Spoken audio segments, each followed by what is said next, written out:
Welcome to a brand new episode of Motorheads. I have someone very special with me today. It's someone I'm also very keen to catch up with, and it's been a while since we've had him with us on the NDTV network too. It's Rajesh Jejurikar, who's an old hand at Mahindra, and of course is someone that is very familiar to us as well as to you. Good to see you, Rajesh. Hi, sir. Nice to meet you. Thanks for giving us the time today and being on the show with us. It's a slightly different hat, let's say, that you wear now at Mahindra than the previous times when we used to chase you for interviews. So it's been a while now that you've come back to Mahindra and you've sort of settled into this role. Talk us through that. Talk us through that settling down period. So I've been, handling my current role now for a little over 2 years, though it seems much longer. And my current portfolio. To me, it seems shorter actually. Yeah. I can't realize it's been 2 years already. It's but for me, who's part of it every day, it's like 365 days into 2, and so it's a long, many days of work. And I handle the tractors business and the two-wheelers business. And both of these bring, very different perspectives and new insights, need a very different approach. And both have been immensely different learnings and have brought in very new dimensions to me as a business leader, and have been able to build on what I had experienced in my automotive days and add a completely different perspective. So, I'm really enjoying what I'm doing because learning so much new every day. And seemingly there aren't synergies between these two areas, right? So, I mean, from a business point of view, there could be, but obviously not from a product point of view. So, they are really two different animals in that sense.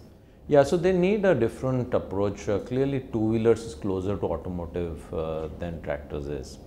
Having said that, there's some elements of both the verticals which, have a commonality of, let's say, approach or process. The solutions are very different, but a lot of, once you're in the automotive industry, a lot of the ground principles don't change. The way you capture insights from consumers, the way you understand distribution, the way you look at pricing, the decisions and approach may vary, but I think the process is the same. Given the strength of the Mahindra brand and also the position in the market, I guess it becomes that much easier to work with these suppliers in a certain sense. But the last few years in particular on farm equipment, we have seen a greater focus on not just strengthening the Indian operations, but also looking outside of India. I know it's been a conscious effort, and you had the US, then there was China, of course, which has been a big thrust area. And you've also looked at technology partnerships, etc. Recently, there was, of course, news coming from Japan as well. How much of that has been, let's say, the new approach towards where this business is going ever since you've come in, as compared to what was happening earlier when, let's say, there was a greater impetus on making sure that you were consolidating market share locally? I think both the examples that you gave, both US and China, are things of the past. So while we would want to strengthen it and increase the pace of our momentum there, they're not recent initiatives. They've been there for a while. We've invested for a while, and both of these markets we have a good position and a good standing. In US, in the less than 80 horsepower segment, we are actually the number 3 player, which is a good position to be in. We see, for example, the Mitsubishi Agri-Machinery Strategic Alliance as a very significant way for us to strengthen the momentum that we would have in globalization. We see it as more than a technology tie-up. It will, of course, help us get new technologies, but the things we can do together. It gives us access to the Japanese market, which we would have never done. Southeast Asian markets, which we may not have looked at so strongly in the past.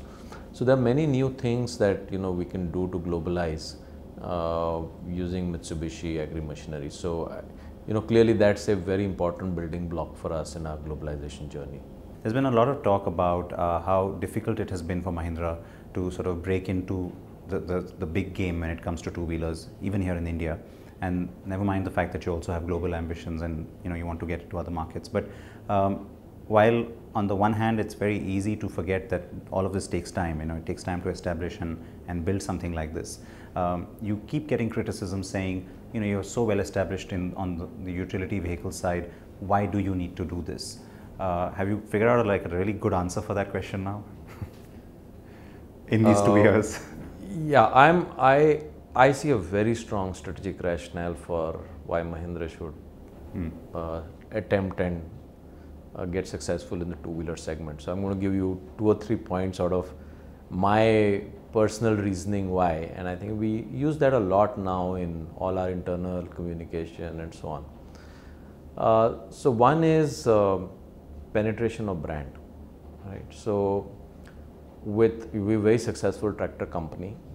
We reach about, let's say, 18,000-20,000 households a month. I mean, that's roughly the range of what we would sell across our two brands, Mahindra and Swaraj. Even if we do badly in two-wheelers, we'll reach more households than that, right? So the ability to penetrate the brand and literally become a mass brand player, nothing will offer us as much ease of doing that as being in two-wheelers. So one really is penetration of brand.